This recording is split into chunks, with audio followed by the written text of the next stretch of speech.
This is Shane with By the Bay Plumbing and Gas.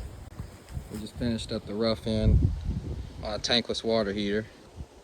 The gas line, we trenched it around to the meter, which I'll show you. Water lines are going through the attic.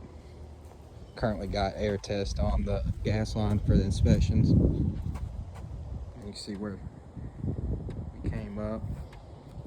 Got our number 6 copper wire for the ground since we're in the city limits, so that'll be good.